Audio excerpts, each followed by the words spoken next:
Hadis ke-31, perintah untuk bersikap jihad. An Abi Abbas Sya'lin bin Sya'li Sya'id radhiyallahu anhu qala ata Nabiy sallallahu alaihi wasallam rajulun faqala ya Rasulullah dulaini ala hamalin idza amalituhu ajabani ya Allahu wa ahabbani ya nas. Faqala Rasulullah sallallahu alaihi wasallam azhada fi dunya yuhibbuka wa wazhada fiha ildan nas yuhibbaka nas. Hadis Hasan rawahu Ibnu Majah wa khairuhu bi asaniyah hasanat. Dari Abdul Abbas Sa'al bin Sya'ad As-Sa'idi radhiyallahu ta'ala, ia berkata, seseorang telah datang kepada Nabi Shallallahu Alaihi Wasallam mengatakan, wahai Rasulullah, tunjukkanlah kepadaku sebuah amalan yang apabila aku mengamalkannya, Allah Subhanahu Wa Taala dan manusia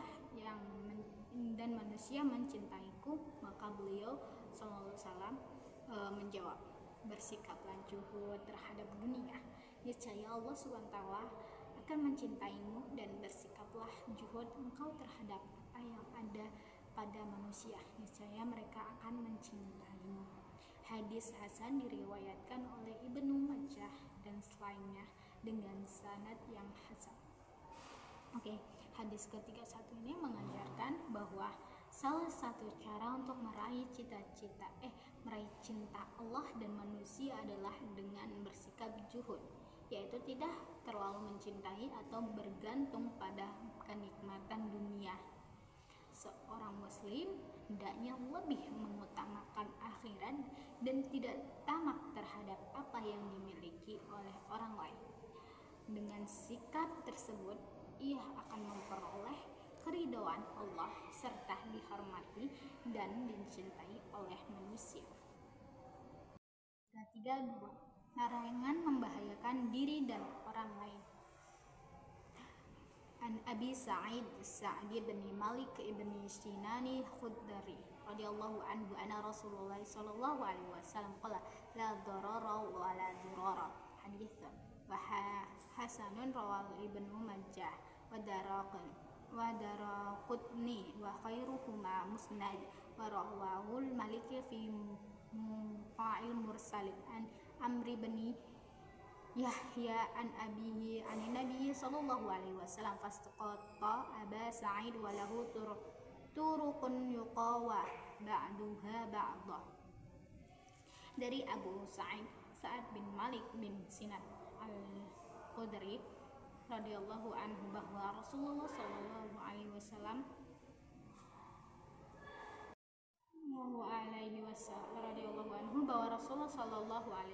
bersabda, tidak boleh melakukan sesuatu yang berbahaya yang menimbulkan bahaya bagi orang lain. Hadis Hasan diriwayatkan oleh Ibnu Majah, Ad-Daraqutni dan lainnya dengan sanad bersambung. Juga oleh Malik dalam Al-Muwatta, Umar bin Yahya dari ayahnya dari Nabi SAW secara mursal karena menggugurkan, tidak menyebutkan Abu Sa'id. Hadis ini memiliki beberapa jalan yang saling menguatkan. Hadis ke-32 mengajarkan bahwa Islam melarang segala bentuk perbuatan yang dapat membahayakan diri sendiri maupun orang lain. Seorang muslim harus menjaga keselamatan, hak dan kesejahteraan sesama harta, menghindari tindakan yang menimbulkan kerugian baik dalam perkataan, perbuatan maupun muamalah. Hadis ini menjadi salah satu kaidah penting dalam Islam untuk mewujudkan kehidupan yang aman, adil dan penuh kemaslahatan. Hadis ke-35, sesama muslim adalah saudara. An Abi Hurairah radhiyallahu anhu qala Rasulullah sallallahu alaihi wasallam la tahasadu wa la tanasajassu wa la tabaghadu wa la tadabaru wa la yabi ba'dukum ala ba'di wa kunu ibadallahi ikhwana muslimin wa muslim la yazlimuhu wa la yakhduluhu wa la yakzibu wa la yahqiruhu taqwa hahunna wa yushiru ila sadrihi salasa marati bihasbi amri minasyarah an yahqira ahahul muslim kullu muslim ala muslim harum damu wa malahu wa irudu rawan muslim. Dari Abu Hurairah radhiyallahu anhu, dia berkata, Rasulullah Shallallahu Alaihi Wasallam bersabda, janganlah kalian saling dengki, melakukan najas, saling membenci, saling membelakangi, dan sebagian dari kalian menjual apa yang dijual saudaranya. Jadilah kalian semua hamba-hamba Allah yang bersaudara. Seorang muslim adalah saudara bagi muslim yang lain, sehingga dia tidak boleh menzoliminya, menghinanya, dan mendustakannya dan merendahkannya. Takwa itu letaknya di sini sambil menunjukkan ke dadanya sebagai tiga kali. Cukuplah seseorang itu dalam kejelekan selama dia merendahkan saudaranya sesama muslim. Setiap muslim terhadap muslim lainnya haram dan terjaga dalam darah, harta, dan kehormatannya. Hadis riwayat Muslim.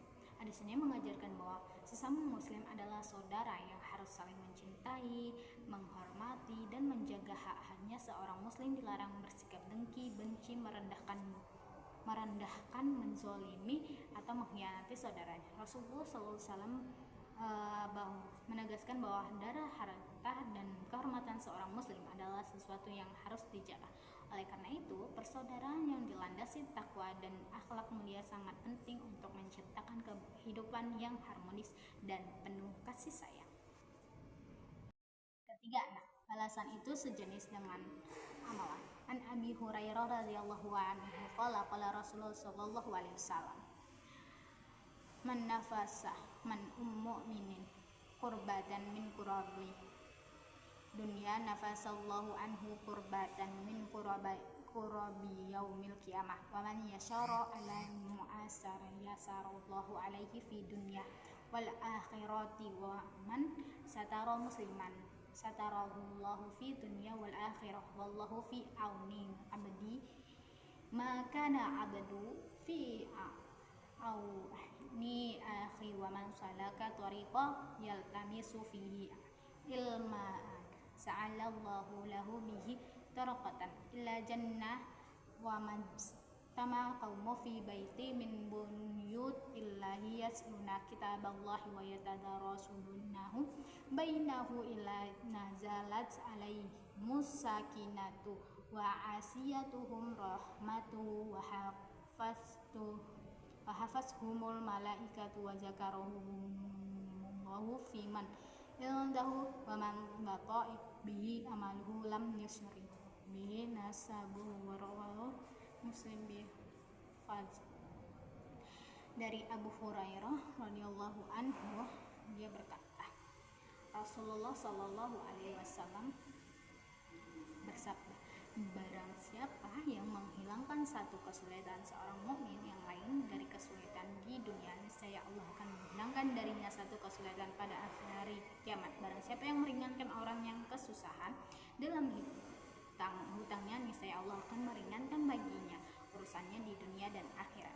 Barang siapa yang menutupi aib seorang muslim, niscaya Allah akan menutupi aibnya di dunia dan akhirat, dan Allah akan senantiasa menolong hambanya selama hamba tersebut mau menolong saudaranya. Barang siapa yang menempuh satu jalan untuk mencari ilmu, niscaya Allah akan memudahkan baginya jalan menuju syurga. Tidaklah suatu kaum berkumpul di salah satu rumah dari rumah-rumah Allah, masjid, membaca kitabullah, saling mengajarkan di antara mereka, melainkan akan turun kepada mereka ketenangan, diliputi oleh rahmat dan dinaungi oleh para malaikat, serta Allah akan menyebut mereka di hadapan makhluk yang berada di sisinya. Barang siapa yang lambat dalam beramal, sungguh garis nasabnya tidak akan bisa membantunya.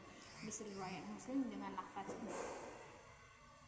Hadis mengajarkan bahwa balasan dari Allah sesuai dengan amalan yang dilakukan seseorang.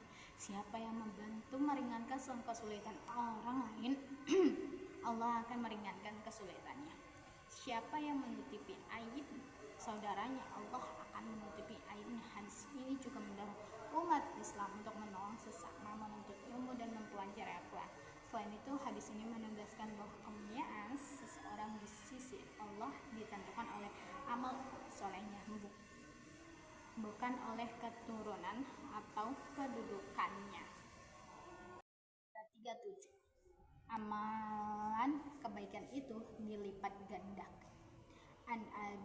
An ibni Abbas radhiyallahu anhu qala Rasulullah sallallahu alaihi wasallam fima yarawihi an rabbahu tabaraka wa ta'ala annahu qala innallaha katabal hasanati wa sayyiati summa bayyana dzalik faman hamma bi hasanati falam ya'malha katabaha Allahu indahu hasanatan kamilatan wa in hamma biha fa'amilaha kataballahu indahu asyra hasanati illa sab'iman ati fi illa afi kasira wa in hamma bisayyi'ati falam ya'malha kataballahu indahu hasanatan kamilatan wa in hamma biha fa'amilaha kataballahu an lahu syai'atan wahidatan. Rawahul Bukhari wa Muslim. Dari Abu Abbas radhiyallahu anhu dari Rasulullah sallallahu alaihi wasallam, beliau bersabda tentang sesuatu yang beliau riwayatkan dari Rabbnya tabarakallahu wa tabaraka wa ta'ala. Sesungguhnya Allah menetapkan adanya kebaikan dan kejelekan, kemudian dia menjelaskannya. Barang siapa yang berniat untuk mengerjakan amal kebaikan namun belum terlaksanakan, maka Allah akan catat baginya satu kebaikan yang sempurna. Dan jika dia berniat untuk kebaikan dan mengerjakannya, maka Allah akan catat baginya dengan 10 kebaikan hingga 100 kali lipat, bahkan sampai berlipat-lipat banyaknya sebaliknya. Apabila dia berniat untuk mengerjakan amalan kejelekan namun belum terlaksanakan, maka Allah akan catat baginya satu kebaikan yang sempurna. Dan apabila dia berniat untuk kejelekan dan mengerjakannya, maka Allah akan mencatat baginya satu kejelekan saja. Hadis riwayat Al-Bukhari dan Muslim. Hadis ini mengajarkan luasnya rahmat dan kemurahan Allah kepada hambanya. Niat untuk melakukan kebaikan sudah bernilai pahala meskipun belum terlaksanakan, dan jika dikerjakan pahalanya akan dilipat gandakan berkali-kali lipat. Sebaliknya, niat melakukan keburukan yang tidak jadi dilakukan tidak dicatat sebagai dosa, bahkan dapat menjadi pahala, sedangkan keburukan yang dilakukan hanya dicatat sebagai satu dosa. Hadis ini mendorong seorang muslim untuk memperbanyak niat dan amal kebaikan serta menjauhi perbuatan dosa.